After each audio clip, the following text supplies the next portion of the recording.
क्या कभी सोचा है लोगी और केविन में कौन ज्यादा पावरफुल है, या फिर क्या हो अगर स्कार किंग मॉन्स्टर जीरो से फाइट करे? ऐसे ही कई सारे क्वेश्चंस को आज हम रैंडम क्वेश्चन सीरीज में कवर करने वाले हैं। तो अब शुरू करते हैं। Scar king versus monster zero. अब स्कार किंग हमें गॉडजिला एक्स कॉन्ग में देखने मिलेगा, पर ट्रेलर देखकर ये तो पता चल जाता है कि स्कार किंग कॉन्ग जितना ही है फिर उससे कम फिजिकली स्ट्रॉन्ग है, क्योंकि मसल डिफरेंस देखने मिल जाता है। पर स्कार किंग की एबिलिटीज कुछ और है, वो सिर्फ अपने फिजिकल स्ट्रेंथ के भरोसे रहकर दोनों मॉन्स्टर से फाइट नहीं करने वाला।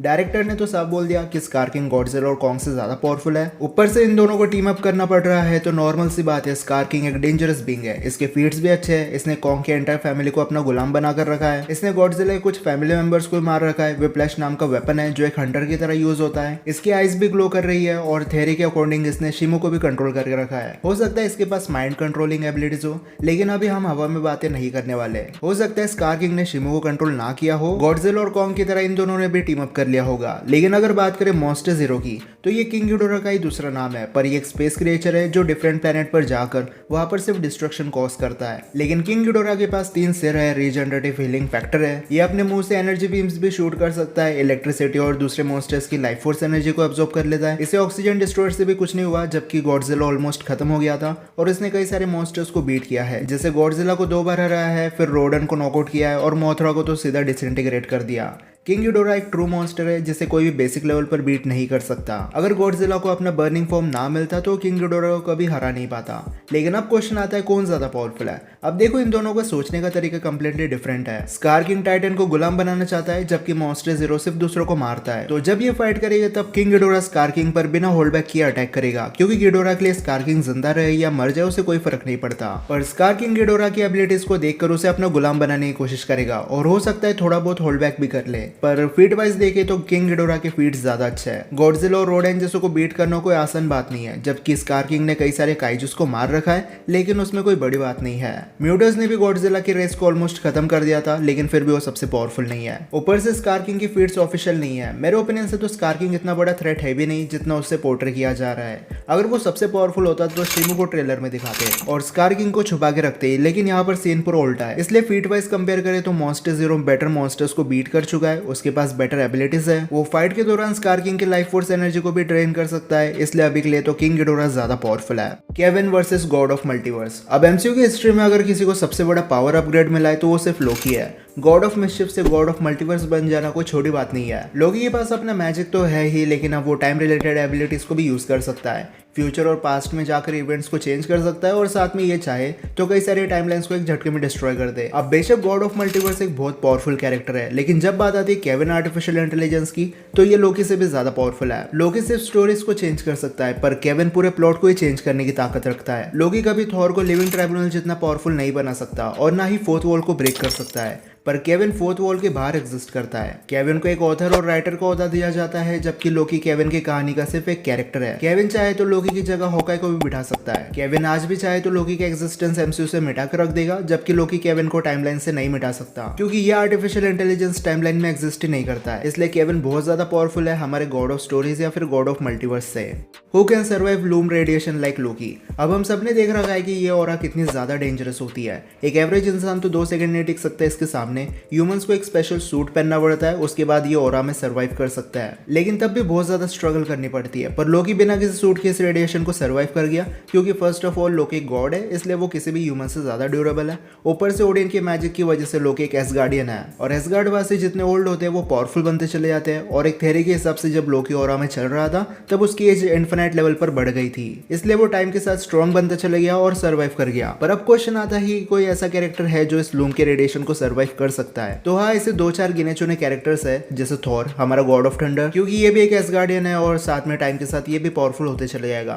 थॉर भी लोकी की तरह इन्फिनाइट टाइमलाइंस को होल्ड कर सकता है और मल्टीवर्स की ब्रांचेस को पकड़कर एक जगह पर बैठ सकता है। और कॉमिक्स में old king Thor already universe को होल्ड करके रखा है, तो सेम ऐसा एमसीयू में थॉर कर सकता है। बहुत ज्यादा पॉसिबिलिटी ओडिन भी ऑरा में सर्वाइव कर जाए, और गॉडेस ऑफ लाइफ भी। डोरमामू भी एक ऐसा कैरेक्टर है जो यहाँ सर्वाइव कर सकता है, क्योंकि इस पर एक लिमिट तक टाइम का कोई कंसेप्ट काम नहीं करता। ऊपर से एक मिस्टिकल इमॉर्टल बीइंग है, तो जब तक मल्टीवर्स पूरा कोलैप्स नहीं कर जाता डोरमामू जिंदा रहेगा। और स्ट्रेंज सुप्रीम तो एक ओवरपावर्ड कैरेक्टर है, लेकिन इसका डीमन फॉर्म थोड़ी बहुत स्ट्रगल करके लूम के रेडिएशन को सर्वाइव कर जाएगा, क्योंकि ये डीमन स्ट्रेंज के ग्रिफ से बने हुए थे, और हाई लेवल डीमंस और डेविल्स भी इन्फिनाइट सेंचुरीज तक जिंदा रह सकते हैं। और बस इतने ही थे, मुझे नहीं लगता कोई और लूम के रेडिएशन को सर्वाइव कर सकता है। Infinity armour versus infinity gauntlet which is better. इन दोनों का काम सिर्फ एक ही है, इन्फिनिटी स्टोन को यूज करना। पर इन्फिनिटी गॉन्टलेट ओरो मेडल से बना था जो थैनोस के हाथ में था, और जो टोनी ने बनाया था वो गोल्ड टाइटेनियम से बना था, इसलिए स्पेसिफिक गॉन्टलेट में ओवरफ्लो के थोड़े बहुत इश्यूज थे। पर इन्फिनिटी आर्मर एक टाइप से एडवांस वर्जन है गॉन्टलेट का, क्योंकि ये वाइब्रेनियम से बना है और इसके अंदर प्रोटेक्टिव लेयर है, तो यूजर की बॉडी स्टोन की एनर्जी से थोड़ी दूर रहती है, इसलिए यूजर 10 बार भी स्नैप कर दे उसे कुछ नहीं होने वाला। जबकि इन्फिनिटी गॉन्टलेट से मैक्सिमम 2 बार स्नैप कर सकता है, उसके बाद ये गॉन्टलेट खराब हो जाएगा। और एक बात, इन्फिनिटी यूजर को अगर स्टोन्स को यूज करना है तो उसे अपनी फिस्ट को बंद करना पड़ता है, पर इन्फिनिटी आर्मर के साथ ऐसा कोई सीन नहीं है, सिर्फ अपने थॉट से सारे स्टोन्स को कंट्रोल कर सकता है। इसलिए ओवरऑल देखे तो इन्फिनिटी आर्मर ज्यादा बेटर है।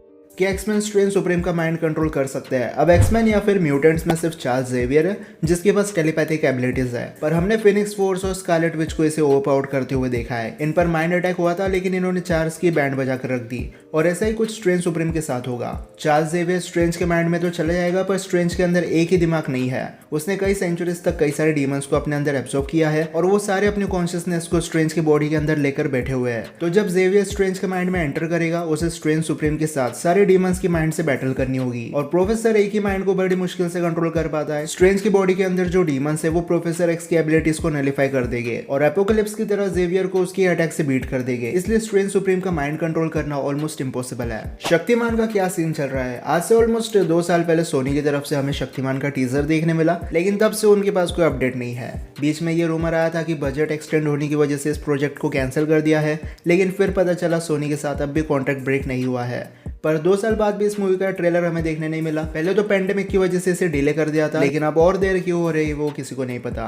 कास्ट के बारे में कोई ऑफिशियल इन्फॉर्मेशन नहीं है, बस इतना कंफर्म है कि हमारे ओरिजिनल शक्तिमान इस मूवी में होने वाला है। लेकिन अब वो ओल्ड हो चुके हैं, तो ऐसा भी हो सकता है वो अपनी पावर्स किसी को पास ऑन कर दे, किसी नए इंसान में जो आगे जाकर शक्तिमान बनेगा। पर अब ये न्यू शक्तिमान का रोल एग्जैक्टली कौन करने वाला है वो ऑफिशियली कंफर्म नहीं है।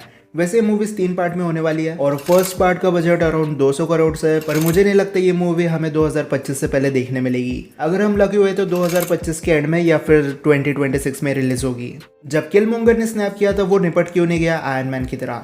हम सब ने देख रखा है जब भी कोई इन्फिनिटी स्टोन से स्नैप करता है उसकी बॉडी को कुछ ना कुछ नुकसान हो जाता है। हल्का एक हाथ खत्म हो गया था, थैनोस की आधी बॉडी खत्म हो गई थी, और आयरन मैन तो छोड़ो जाने दो। लेकिन जब किलमोंगर ने स्नैप करके थैनोस को धूल बनाया तब उसे कुछ नहीं हुआ। अब ऐसा इसलिए क्योंकि किलमोंगर ने वाइब्रेनियम से बना सूट पहना हुआ था जिसके अंदर एक प्रोटेक्टिव लेयर थी जो इन्फिनिटी स्टोन्स के रेडिएशन को बॉडी से टच नहीं होने देती है। इसलिए किलमोंगर और कैप्टन कार्टर ने बड़ी आसानी से इन्फिनिटी स्टोन्स को यूज कर लिया था।